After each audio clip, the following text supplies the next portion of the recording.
You are in the United States. Of course, you have the love for your country. That is why you are dedicating some time to respond to me just now.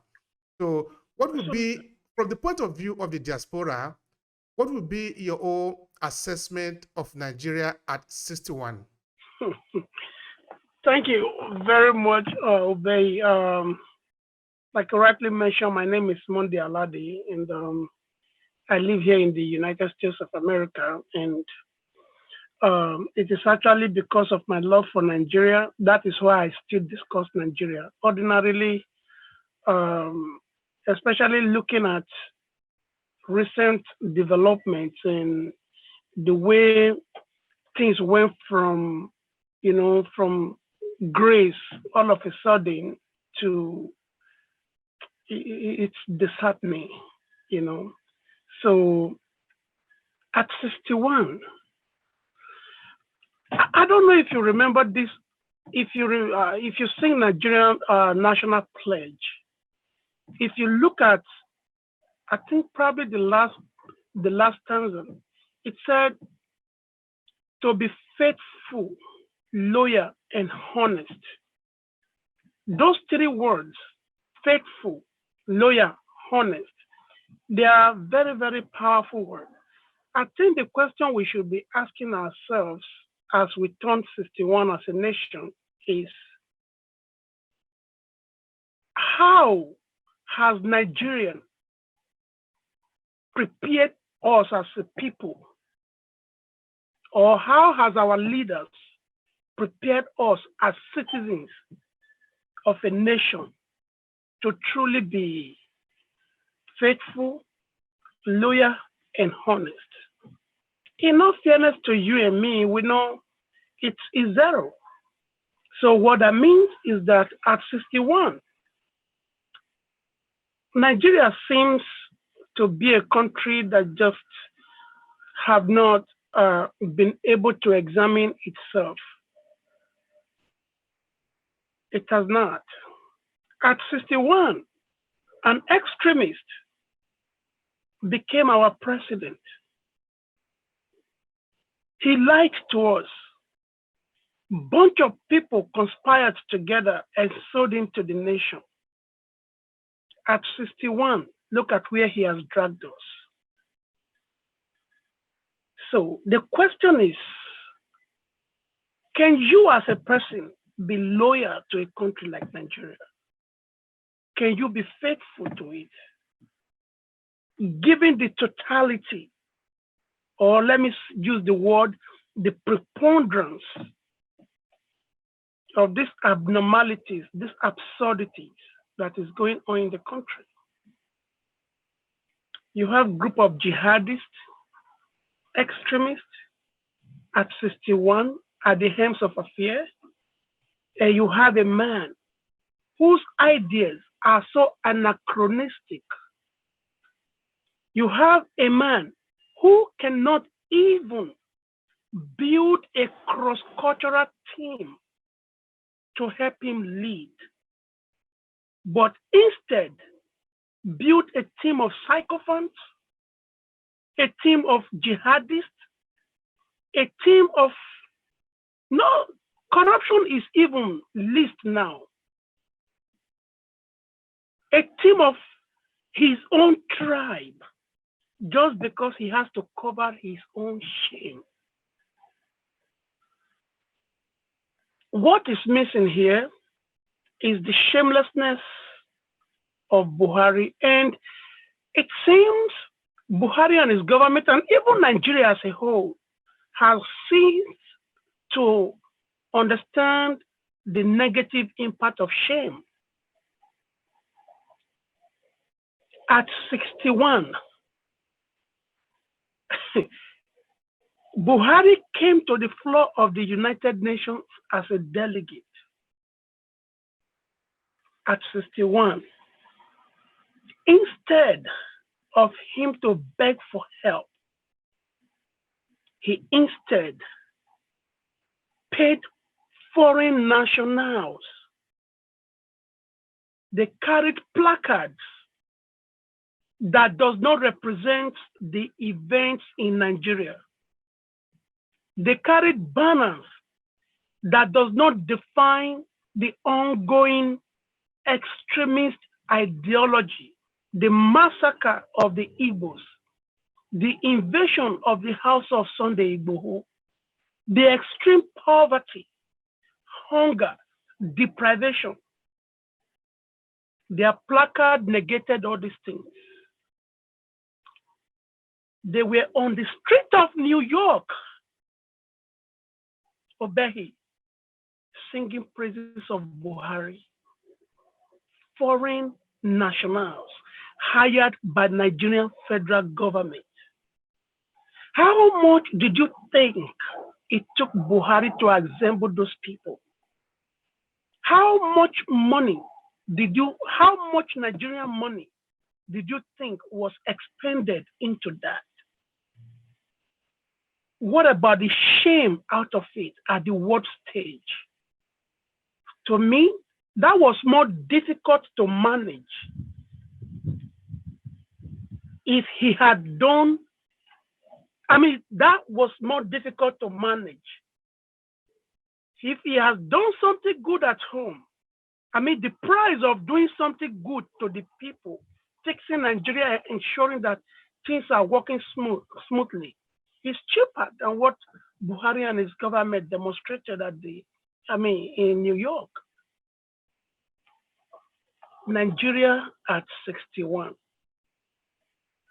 It is nothing to write home about, given all these conditions.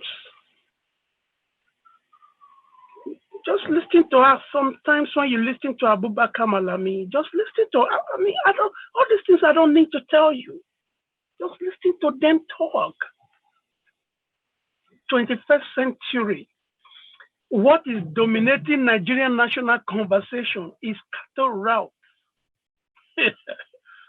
What is dominating Nigerian national conversation is cattle route and what do they call it? And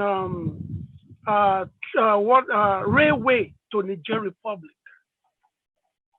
When you don't have any good road within Nigerian states, if you're going to Benin from More or Benin from Lagos or Lagos, look at all those roads. The other day they showed some road that is leading to Onitsha. All these things are not working. But at 61, our national conversation that the government of a nation deemed important for conversation is the discussion over cattle route and road from Nigeria to Niger Republic.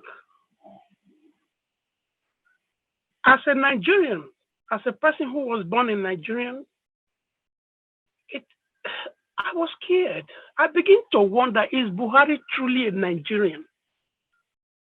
Because if you don't care about Nigerians, or if he had cared about Nigerians,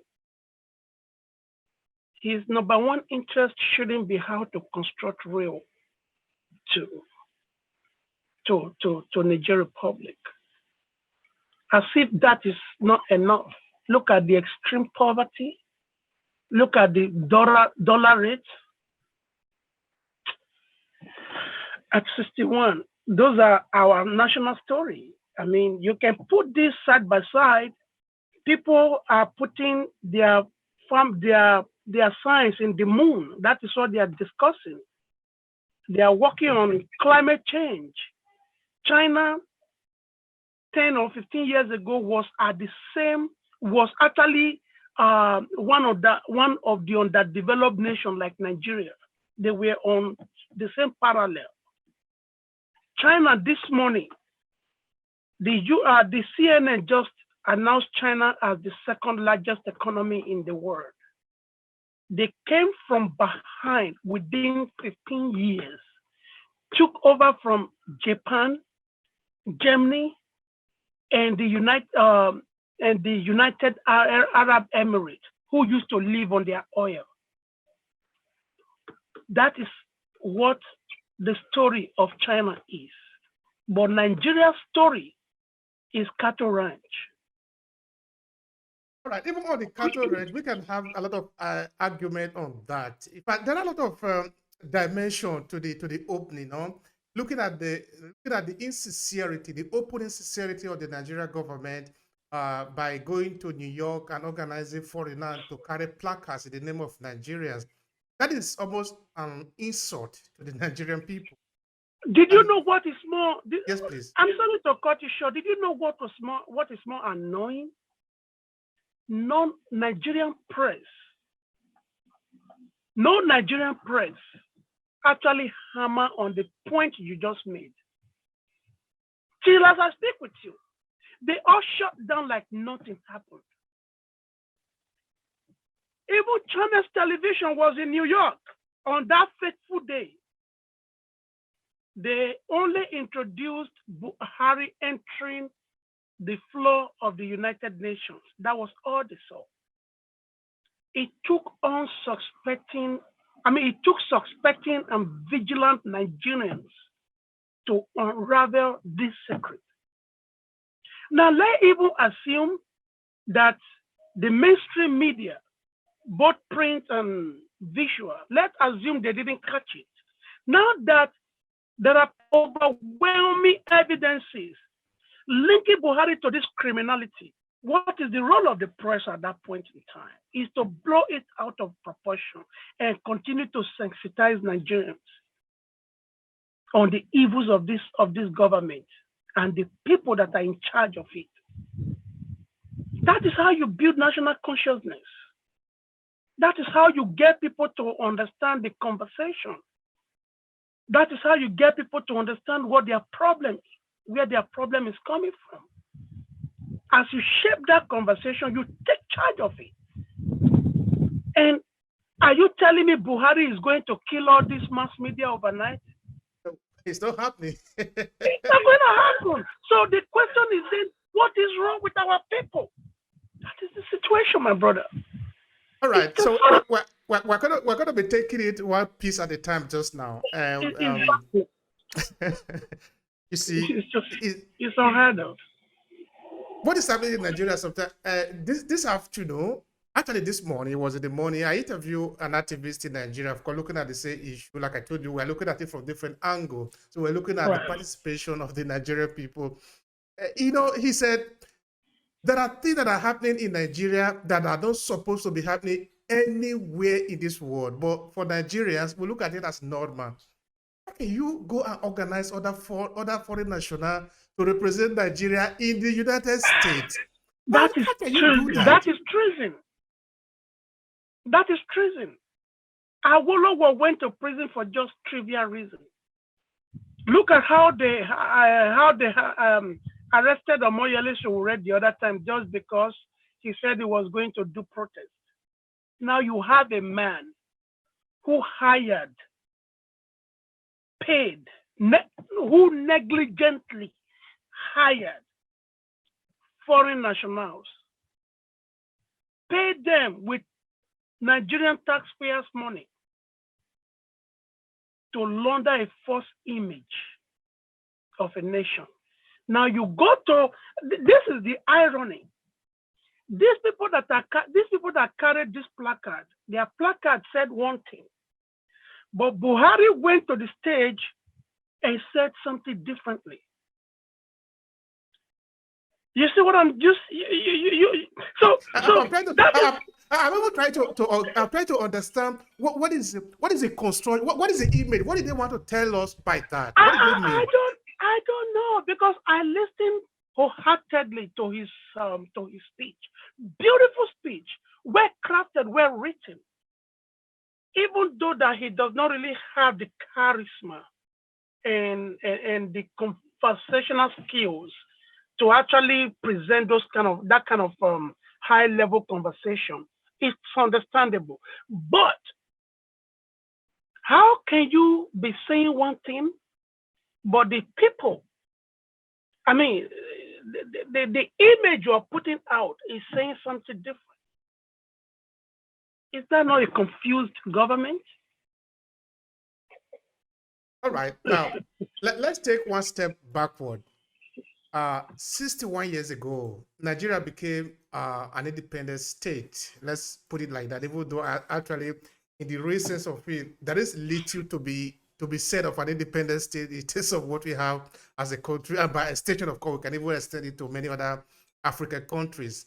In my opinion, the war for independence should not have even stopped because we are not yet free, you know. Anyway, having said that, on October 1st, 1916, we got independent. What was the aspiration of the Nigerian people as of that time, looking forward? That was 61 years ago. You see, those people that fought Nigerian independence, I mean, our nationalists, our fathers. I'm talking about people like Herbert Macaulay, late Chief Obafemi Awolowo, Dr. Nnamdi Azikiwe, Anthony Nahoro, Sardauna Osokoto, Tafawa Balewa, and all of them. They have, to some extent, they have a very great aspiration for Nigeria. They were thinking of a Nigeria that can solve its own problem.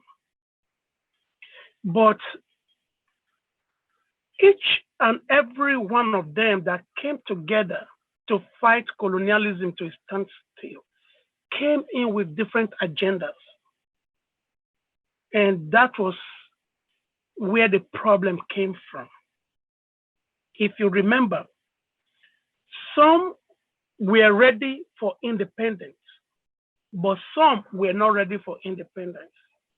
And if you look at Nigeria since October 1st, 1960, you will see that the ideology, the vision, the energy, the vigor that those who actually wanted independence put into the development, growth, and total freedom of Nigeria is much more different from those who never wanted independence. If you see the South, for example, you can see how different we are. You can see that in terms of our education. You can see it in terms of our ability to make things out of nothing. You can see, you can see our enthusiasm. You can see even our patriotism to this same Nigeria. When Obasanjo ruled us, his aspiration for Nigeria was not to build a railway to Niger Republic. His aspiration, his intention is to fix Nigeria, not Niger Republic. So this is one aspect. The other aspect of it is that was that when these forefathers came together, they never defined what they wanted. They were not clear with one another. So you just have a situation of cut and nail. Let's do this one first, then later we will settle. Because if they had done that, even when the colonialists were handling a fake nation to them, they would have been able to unravel that secret and nip it in the bud right there before it deteriorated into what it is today. Remember, let's take the United States of America, for example. When the British were leaving America, they did the same to them. But Americans were not different people. But remember, there are other tribal Americans like the Cherokee and all those people, like the Red Indians and all those people. But what America did differently was that it took them extra 50 years to even actually think of any political activities. Within that 50 years, they were brainstorming, they were thinking, they were studying, they were looking at everything, they were forecasting into the future. They x-ray every single thing the British handed over to them. Even if they don't write those things in their books, but if you go to America's secret archives, you will see how they came with the idea that everything that represents Britain must be unturned, even up to how Americans speak English. They That is identity flipped that they are building. Yes, they flipped everything. The British right from the right, American right from the left. You see all those things? If you go to everywhere America has a name, you will see that they start naming from the left. They start counting from the left. Look at the date. The British in Nigeria, for example, we will say the day, which is like today on the 1st. They will say the month and the year. America, no. It is the month first, then the day. Just to make sure they flipped everything the British represented in their society. The reason for that was because they discovered the evil that British saw. That is what Nigerian nationalists couldn't do. Shortly after the British left, those hidden agenda, coupled with the fact that some of them were not really ready, all those things started playing out till today. So when it comes to talking about the vision and aspiration, Nigeria does not really clearly have anything so clear because our leaders never really left us with any clear ideology. They never really left us with a sense of purpose, that this is our expectation. Like America, they have that constitution that was written many years ago still guides America till today. But the only thing they did is to bring amendment into them. But those amendments they actually brought into it, the founding fathers left that space for them. It was clearly written that in case if this is not working anymore, you can amend it. In case if this is not working anymore, from the first amendment, you will see everything. And even when those forefathers were writing the Constitution, they never said, I, George Washington, I, Professor. No, they said, we, the people. We. That is a big statement. You wonder why if American president talk, that word, we, the people, they stress it like, So it meant something. But our forefathers individualized the whole thing. Awo was on his own. Zeke was on his own. Sadana was busy trying to promulgate the things Ottoman Dafodio left. Tafawa Balewa, everything scatter all over the place. Why do you think Nigeria is scatter here and there today? That is the origin. Thank you very much for that, Monday. It's very important because I prefer not to look at Buhari. I want us to look at also the foundation where we are coming from, the structure that we have in place that we are even working with, no? Because there is a lot of things that are wrong with Nigeria. And looking at that's a faulty structure to fix it might not necessarily be effective at the end of the day. So we must actually purge ourselves. We must think very hard.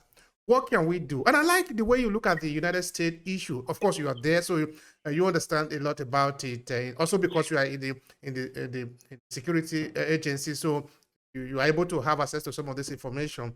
So that is true. I think that we as a people, Nigeria, particularly in the diaspora, because that is what this particular episode is concentrated on, we need to be looking for how we can look at where we are. For example, I'm in Italy. I should ask myself, how can I make Nigeria benefit from the system here? I should be able to do a little study and then transmit it somehow.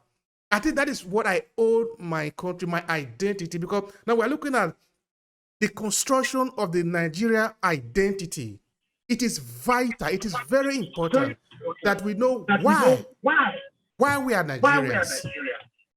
Obehi, many Nigerians know why they are Nigerians. If we don't know why, if you and I don't know why we are Nigerians, we should know. We will not be having this conversation. And I bet you, everywhere you go today, you see Nigerians. They are discussing Nigeria. It's difficult. You see 1, 2, 3 Nigerians gathered and they are not discussing Nigeria. It's difficult. It's just like sometimes when my sisters and I gathered, all we discuss is our late parents. I'm just telling you the truth. Before we ought want to learn, we're already talking about them. There's no way you go. Even if you see a Nigerian anywhere, the number one after an shake, you see what Buhari they do. It's Nigeria. So many Nigerians understand. They love that nation. Like I told you in the preamble, they do. Every single Nigerian want a situation where they can go back home. I am very blunt with this.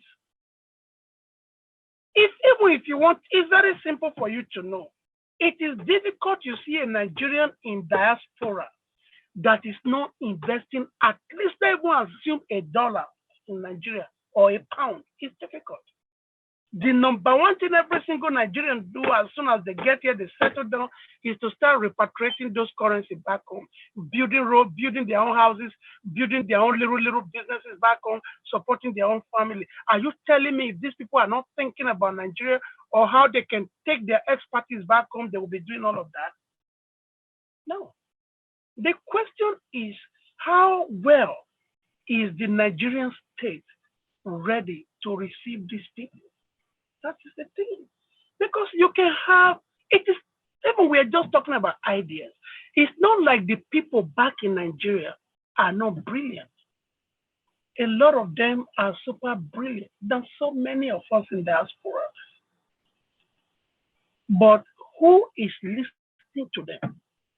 When they bring these ideas, are they really implementing them? The answer is no. My friend wrote a very elaborate, my friend from here, is a police officer. He wrote a very elaborate, how do they call it? Like a proposal of how to reform the Nigerian police force. He started, his preamble actually started with like, defining arrest power, because here in America, what makes you a police officer is your arrest power. And if you see your badge, it's always on it. Police officer, arrest power. So the moment a police officer goes wrong in America, the first thing they take from you is that badge. So without that badge, you are nothing. That is why even when you're in police academy, you are fighting. It is the day they hand you that badge that they give you salute. And the moment you receive that salute, that is the moment your honor starts. He wrote this beautiful proposal. The wife of one of the former IG stole it. That blue uniform you see Nigerian police wearing today was the idea of that guy. Because he was saying they have to flip the entire uniform. Then narrow it down to training and all of that. I helped him with the research. That's why I was part of the writing. The wife of a former Nigerian police IG stole that paperwork. They went and sold it and took money out of it. Now, how do you want this man to feel? The other day, a friend of mine, his uncle, called him in Nigeria and said they are trying to build a database, because when they were trying to do that Jonathan, presidential election in 2015, they wanted a clear database that would be able to reflect the number of people in the country so that when votes comes in, they're able to count it and, and have a correct number. They brought this guy in from Canada. He's a PhD holder in charge of one big school in Canada. Now, he created the program. They were asking him, how much is it? He said, no, this is database. This is nothing. It's nothing. All I just need to do is my students, my intern students, they write it in. Because Database is nothing here. People are writing SQL now. It's nothing. They kept telling this guy that because he did not name his price, because they are not able to tie all those elements in. You know what they told him? A PhD holder from Canada. They said he was not matured enough. He doesn't know how to interact. In the Nigerian sense. So my brother, just let you and me ask ourselves. Even Nigerians that are home now, at our own individual level, you like it or not, you and I in diaspora have more access to information than so many Nigerians at home. Even when things happen in Nigeria, I already know immediately before so many of them even become aware of it. If you tell them that this is the situation, this is how things should go, they're arguing with you. They're arguing with you. It is what those devils, those demons that are sucking on their blood, eating their flesh, tell them they believe. Look at how they're playing Omoyele Sowore around. So what would you say to that? Just tell me, what would you say to that? Is Omoyele not a big brain? Omoyele Sowore is a think tank. They might not know his importance, just the way they never knew the importance of Ganifa Way. Just the way today they never recognize the importance of Professor Wole Soyinka. Just the way they never recognized Fela. Just the way they never recognized all these big brains that Nigeria has, that God blessed our nation with. Look at Chimamanda Ngozi Adichie having conversation with Angela Merkel. They disagreed on nearly everything. Angela Merkel, world leader, renowned world leader, well known, could have stand up and walk away, right? You saw how she was pacifying Ngozi, telling her, I like your story of a single story, the danger of single story. The danger of single story. Right, she was so happy they were having this good conversation. How many Nigerian presidents or even head of government has actually engaged that lady as renowned as she is? Are you telling me that lady is not renowned? She has had conversation with Michelle Obama. She has had conversation with Hillary Clinton. Think tanks around the world. Do we need to beg Nigeria to tap into those kind of brains? How can't you bring someone like that in to help you restructure your academic system or to help you redefine your academic curriculum? There's a reason why I am responding to you like this. Mm-hmm. I am making it a scenario. I am deliberately creating scenario. I don't want to speak English because what a lot of Nigerians do is to speak grammar. This is not grammar. Bring scenario to play. Let people understand what is going on. That is why all my responses to you are scenario based. It's almost like what you said before, no, in the beginning of the podcast, that as a country, we really do not lack the brain, no? And looking at the potential that the country has. I'm not even talking of the diaspora, that is the main conversation. Even within the country, there are people that are extremely brained, that have the possibility, the potential to intervene. Hold on, before you go, before you even make that point, let me tell you something that I experienced in early of 2018. My professor, he was my professor in Obafemi Awolowo University. He taught me diplomacy. So he came here to the US to have a talk at at Woodrow Wilson Foundation. So he said, Monday, you have to be here. I said, okay, sir. It was something that borders on border security. So I followed him there.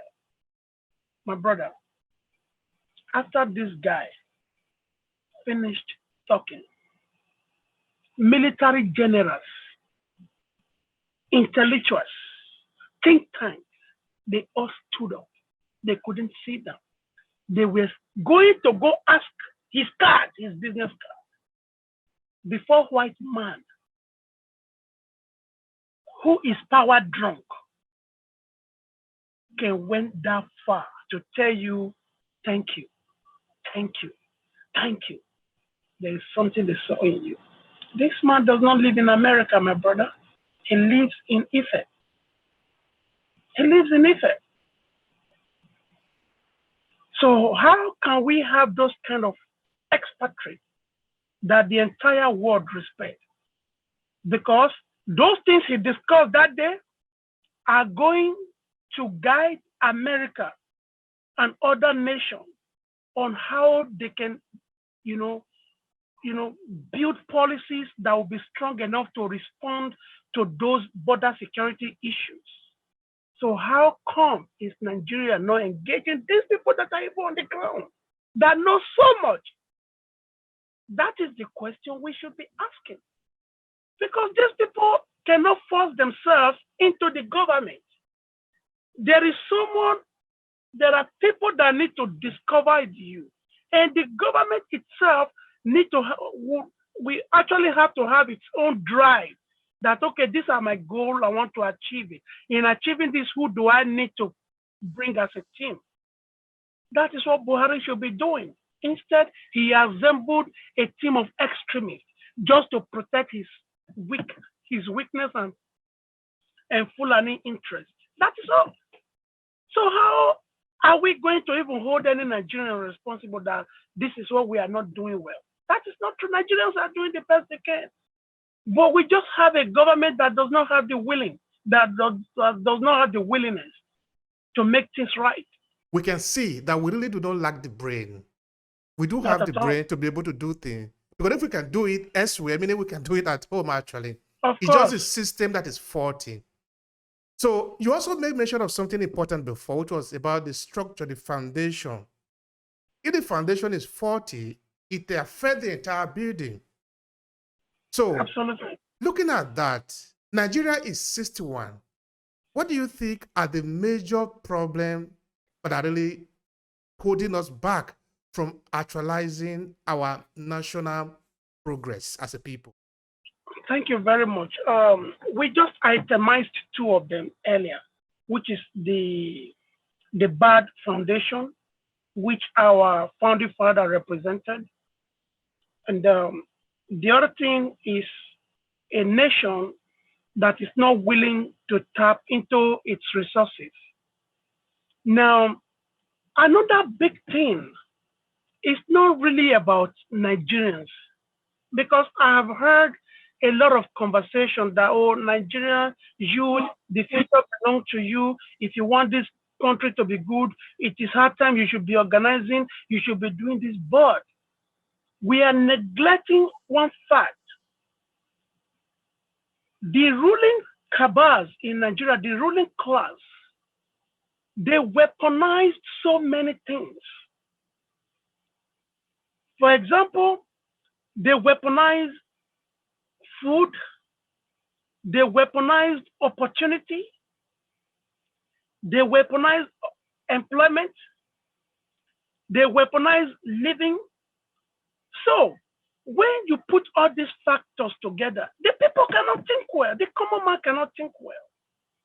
So you now have a situation that youths that are supposed to be organizing for something that could take Nigeria out of its political quagmire,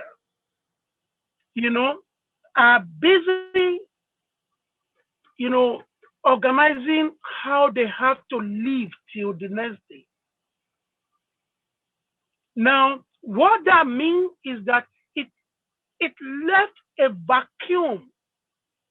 So that vacuum is permanently hijacked by the ruling class, because that is exactly what they need. That is why they weaponize all these basic things. Yet with this, it becomes extremely difficult for the youth to even organize themselves. So it's a very difficult situation. And if you're hungry, there's no way you think about any other thing. It's for you to solve your hunger. I've also heard people making argument that if you know you're hungry and you want to vote these people, you want to do that one, you will forever remain in that hunger. I agree with that with that side of the argument too. But again, there's an extent to which someone can be hungry and you tolerate it. There's an extent. When you are permanently hungry for 365 days, that is your grave. That is what this class, this Buhari class, did to Nigerians. That's it. So Yeah. we now have a situation that make it extremely difficult for the youth to even think of how to eliminate the Buhari era, because they are extremely hungry. There's no food. And even if you talk, if you cry out, they bring out their police and their army to kill you at will. They will how do I use this word? They will threaten you. They will do all kind of things to you. Look at the way they treated Omoyele Sowore in the court. Look at how the people that the government organized beat up the Jadenyoju. Look at how they tear gassed late Chief Ganifa Wehimi. Look at how they killed all these people. Look at how Abiola was killed. What do you think were the essence of all of that? They were to instill fear in people that are already in poverty, in extreme poverty, hunger and deprivation. So all those things mixed together is the price Nigerians are paying for people like Buhari to continue to try. I like before. I want to always refer to your earlier speech, because it was really very important when you made mention of the United States having to spend like 50 years of trying to decode the system that was handed over to them. And in Nigeria, we can see that we have a system problem. There is an error in it. This is why we are elevating so much the religious line, ethnicity, because the system itself, the central system is faulty. It's not able to unite the people together. How can we forget the words of Chinua Achebe, like the things fall apart? Those were very powerful words. They are talking about real things. Absolutely. So, assuming now, I want to hit on the responsibility of you and me, which of course what we are doing right now, because I want to lay emphasis on that. Assuming the system refuses to change because it is favorable to it the way it is, we want it to change as a people. What can we do? What is our hope? I mean, the Nigerian people, because this is 61, moving from here forward. We have a huge hope. And that is why you see me mentioning Sowore at all time, the Jaden, all these great people. No matter how little, no matter how people try to trivialize what they are doing, my brother, those guys shaped Nigeria conversation. They brought that conversation to each and to the doorstep of each and every one of us. Now, the question is, how prepared are Nigerians to absorb this conversation and turn it into something that will spark a base? You see what I'm saying? That is the issue. Now, that is why you and me cannot relent. That is why when those guys in New York, when Nigerians in New York caught, those hired criminals, they didn't hesitate to put it out there. All these things are to tell you that people are having conversation, people are talking. Buhari and his class might be thinking it will take forever. My brother, The day is very near. It is very near. When Awo and Co fought those colonial masters, they didn't overcome them overnight. But trust me, Nigerians are talking to themselves. You saw the recent movement by Sunday Igboho. The entire Yoruba race turned out, running after him, saying their savior has come. Despite the bad way in which they are treating Nnamdi Kanu now, you see how much the Igbos that believe in his cause are running behind him, having conversation on daily basis. It is going to get to a time every single tribe in Nigeria will join this conversation. It takes time. But what is beautiful about this one now is that it is happening spontaneously. And that is what revolution is. That is how it starts. You see the build-up at Lekki Tollgate before they went there and intimidated them. You see how the thing went across the entire nation. And let me tell you, the Nigerian ruling class were scared beyond words. They were scared. That is why they intimidated the people. But trust me, it's just the beginning. That is the word I wanted to use. There's another one coming that is going to be huge than that. Nigerians will cook the flesh of people like Buhari and eat them on the street, just like the Belgians did to their king in Belgium. When they couldn't find bread and the king told them, go to the street and go look for bread. They went to the street, they couldn't find bread, they came back, killed the king, cooked his body and ate him. You will see that day will come. We need to be hopeful for our country, yeah? We are the country. Today, I was talking with the activists though, that we are the country. Because Absolutely. There is no person, no leader that is as powerful as the people that is leading. Because if you take away the people that you are leading, you are nobody, you are just a number. Only That's one. True. So it means that for you to continue to manipulate the people, you need to be really very, anyway, let me leave it there. Now, another thing that you made mention of, which is very important also in our history, looking at how we have evolved in these 61 years, is the use of distracting element like tribalism and other things. Because when we talk about nation building, we're talking of identity, one identity, you know. Of course, there is no better place to talk about this for that in the United States, which of course you are there, so you understand it perfectly. I think that ethnicity and other elements have been used to distract the real cause for Nigeria, because building the Nigerian national identity is an effort that is not small at all. It's going to take a lot of time. In the beginning, I did say that we are celebrating 61 years. It might appear as a very long period of time, but in nationhood, we are still like a baby.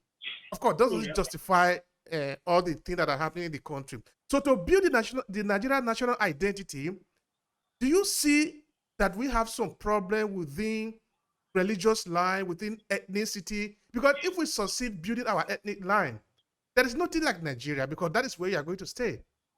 Thank you. Thank you very much, Obehi. And even as we wind down this conversation, I like the fact that you brought this element in, because it's very, very important. But if you look, with all these tribes, different, ethnicity in Nigeria, the British ruled Nigeria successfully. Why do you think that was possible? That was possible because, one, the British were not just ruling, they gave Nigerians opportunity.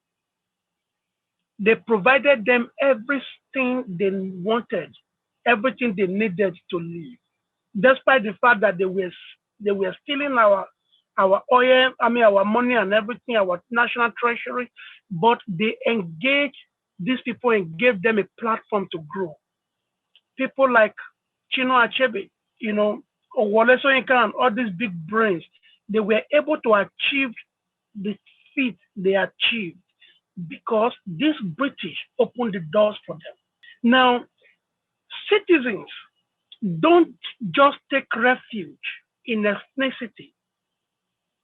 There must be something within the national system, that loophole that create that kind of problem. It is because the Nigerian state failed that the people begin to take refuge in ethnicity, religion, and all those nonsense. Now, as if that was not enough, the leaders that are supposed to bring all this culture, all these tribes, all these different language, bring them together and use it as a strength of a nation, they fueled that problem. They continue to fuel it, just like Buhari is fueling it now. Just like those northern leaders that came before him fueled it. Just like Sadana of Sokoto fueled it. Just like Sir Ahmadu Bello fueled it. Just like Madam Fodio fueled it. That is the problem. The state failed. And that came from the fact that each of these people I just mentioned to you, they have different agenda within the larger Nigeria. So that is why every time you have them in power, the national narrative is different. Look at the years of military rule from Buhari. What was he doing? He was busy ensuring that he undermined Nigeria. He was busy ensuring that he sowed that seed of destruction. When Babangida took over, what happened? They started building a team of northern military men.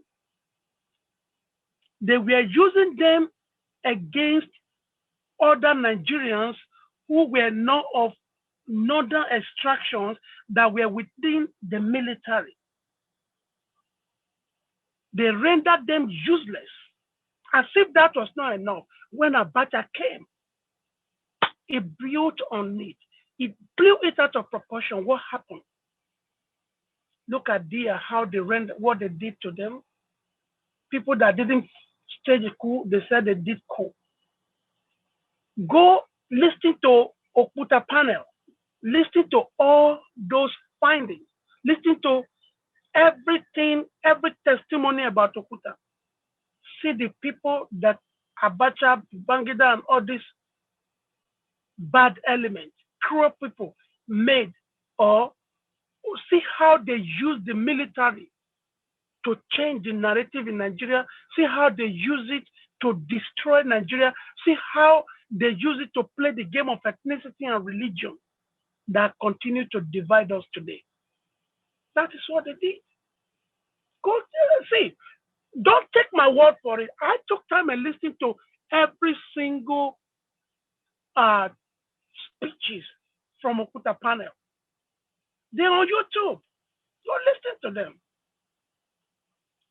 Nnamdi Kanu did not just come out of the blues to say IPOB must go. Something was responsible. Sunday Igboho didn't just stand up. Something was responsible. Thank you so much for that. All right. Thank you, now, that is as far back as we can go about the government. Now, I want to look at also the people of the Nigerian, or the Nigerian people. It's enough to look at Facebook feed and look at some comment on YouTube and look at maybe something that we say from time to time. It will appear that we are the cleaner type, no? But that those that are in the position of authority, they are the wrong one. What is your take of some Nigeria who believe that they can become better leader when they go to the seat of authority. But right now, they are not good Nigerians, but they will become better leaders if they become leaders. I get the question you're saying. That is why Nigerians must take election and electioneering process seriously. That is why every election year, we must strive to look beyond material gains. What these bad elements have succeeded in doing, how they take their trade from them being bad, in one life, and they think it is when they get into power they can be good. It's not like the people are not aware, but because hunger have been weaponized, the lack of opportunity, and all of that. So what these cool people do is that when election is tomorrow, they go buy one bag of rice, shared it into 1 million places, giving these people 1 cup each. They ask them to line up and they start giving them money on the line during vote to vote for them. There has not been credible election in Nigeria. Didn't you see what happened in Osho? You didn't see how Osho attempted to babuzu the election in Edo State. You see how he tried to fool the people of Edo. You saw what happened everywhere. You saw how Buhari brought Tanko Muhammad from nowhere and removed the man that was supposed to be the head of the Supreme Court because Onoge was not an Hausa, was not a Fulani. You didn't see how all those things? That is the game. That is how they get into a position of power. Look at Abubakar Malami. Is that guy even fit to be a lawyer? His word doesn't fit the credential he said he has. Now, the question is not that Nigerians are not vigilant, but these people have arrogated so much power to themselves, and not just power, they even the economic power of the state. Why do you think they continue to loot? Why do you think they continue to loot at the expense of the state and people? So that they can continue, to use that money to buy themselves into positions of authority. That is what they're doing. So you now have a situation where they already know that they are bad. They cannot win a credible election. So the only way forward is for them to steal and steal and steal and steal well enough and use that money, then start giving Nigerians like 1 plate of rice. To buy them. When we have buy them. That is what is happening. When you have, how can Omoyele Sowore run an election? You will tell me, he didn't win 1 vote in his constituency. It is not true. People stood up for him in his constituency when he was arrested. Youths across Nigeria stood up. And we're advocating for him. Why would you tell me that, that man nobody voted for him? Are you serious? Even if he was evil, how do you think Buhari won his 2nd term? How do you think cruel man like Akere Dolu in Ondo State won his 2nd term? How did they come in? Those are the things we should be questioning, not the people, because the people are the reflection of the government. You cannot separate them. America, for example, okay. So fine. America, for example, now they want their election to be credible. What they do is that they make the people independent. Even it is the people that gives politicians donation to buy tickets, to buy anything, to do their campaign and everything they have to do. But in Nigeria, it is the other way around. It is politicians that will buy you. The people contribute to the political class. Go and see my email. How Democrats are sending me email, donate $10, donate $5, donate $2. How many politicians send those kind of messages in Nigeria? Because they can just take the money. They can take it. Right. They can take as much as they want. Right. All right. So that is part of the system error. Now we are moving towards the end of the podcast. This part has to do with the solution. Thank you. And I love so much your conversation in the beginning. It's very, very important because everything is sort of tied to it, no? In that we're looking at the system, the structure of the system, and because it is the system that's actually failing. Yeah, it's the system in Nigeria that is failing. So that is where I'm going to ask you this question. What do you think we can do as a country to sort of try to rectify that system? Because I don't think we have even started. At all. Because we have a system error. It's like a computer that have a virus. You must remove the virus for the computer to function properly. How do we resolve this system error? Thank you. The number one thing is that we Nigerians need to need to grapple with the reality in our land. And I am pretty sure that so many Nigerians know the problem with Nigeria. But the problem each of us, or so many of us have, is that we are still not ready to tell ourselves the truth about these problems. Instead of us to tell the truth, we color it because someone is our brother, they are in position of authority, they can bring money, we can eat, so we can tell ourselves the truth.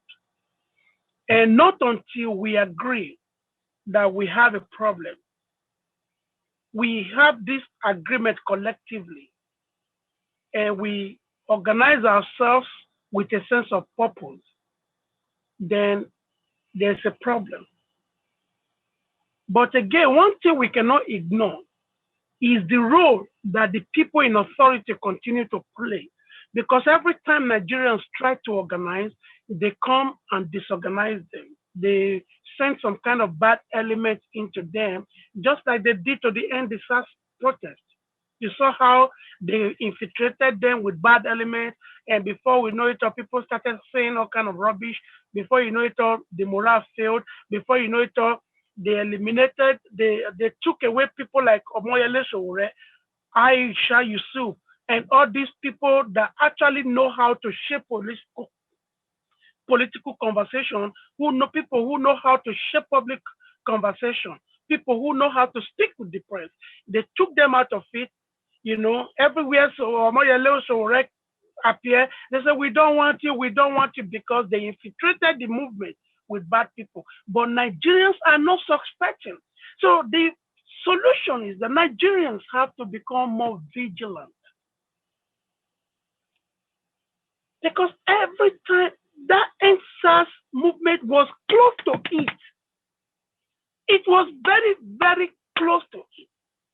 If you look at my writings, then I was talking about vigilance. Attack these people with purpose.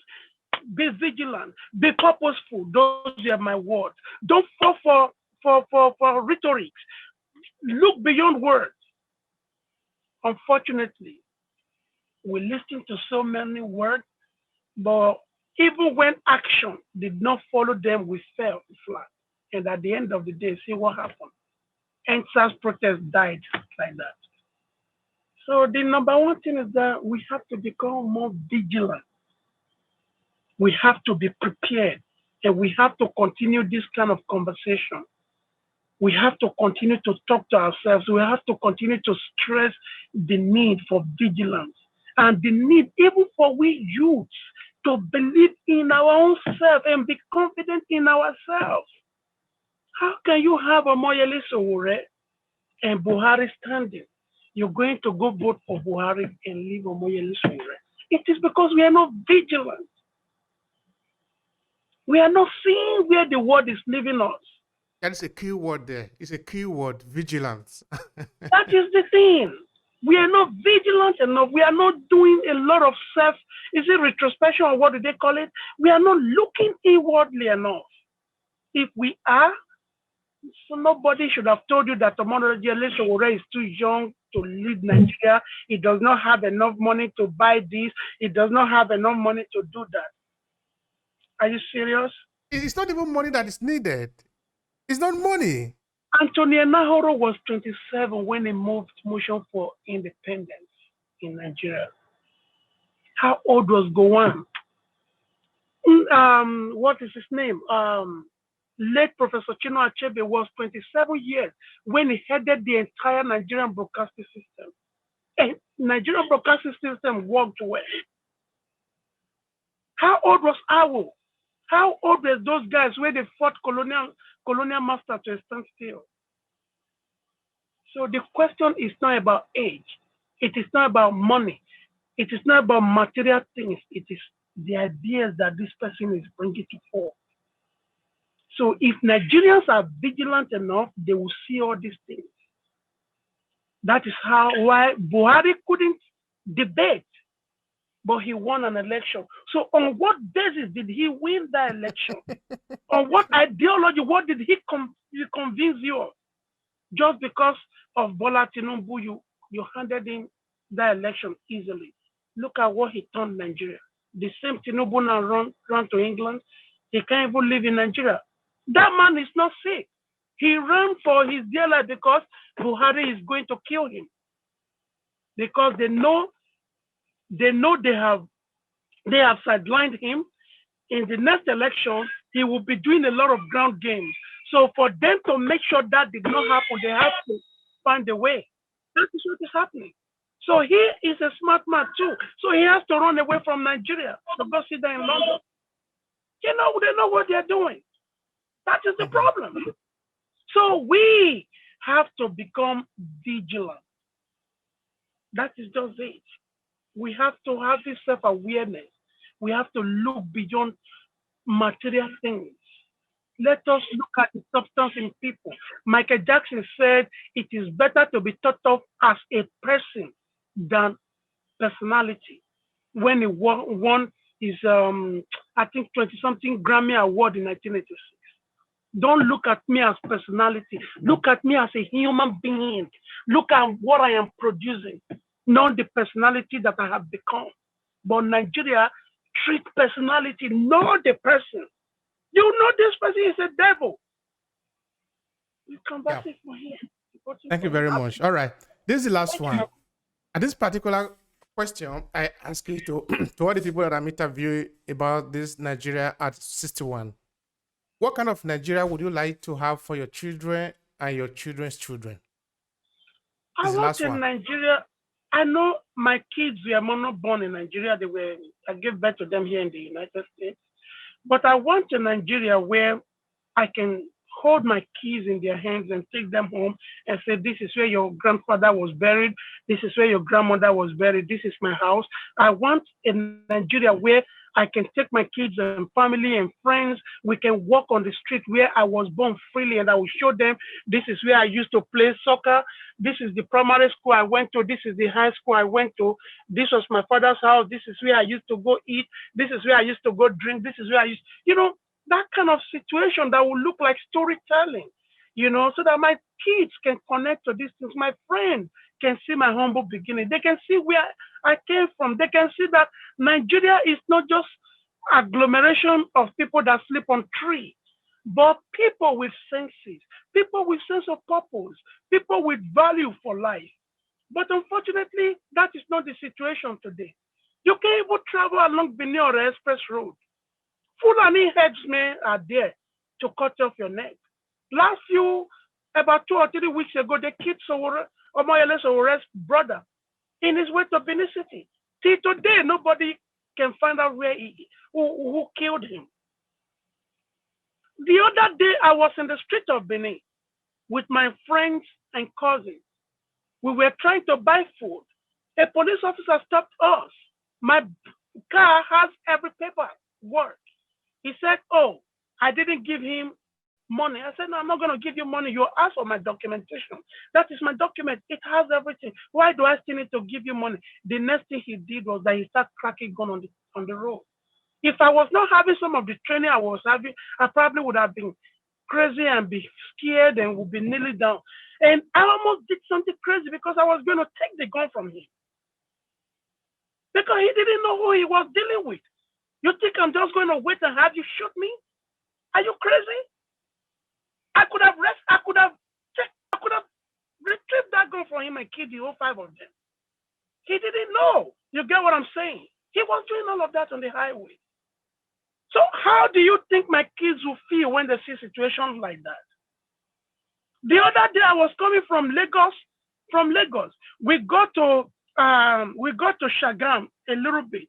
They asked for my driver's license because I'm not going to give them a dime. I won't give them a dime. I gave him my driver's license. He said, "Oh, you make this up." I said, "How would I make up driver's license? Just verify it." As he was verifying my driver's license, the next thing was that another vehicle was coming from Lagos. They stopped the vehicle because the woman refused to give them money. My brother, that policeman climbed tree, caught firewood, and started flogging this woman on the street. This is the story of Nigeria. That is not the kind of country you want to bring your friend. That is not the kind of country you want to even live for your own children. Not even the children of your enemy. And all of this nonsense has to stop. And they will stop. Thank you very much. Thank you so much. I really appreciate the time and the Thank you, sharing my brother. here. Thank you, my brother. It's so valuable. Thank you so much. Thank you. I appreciate you.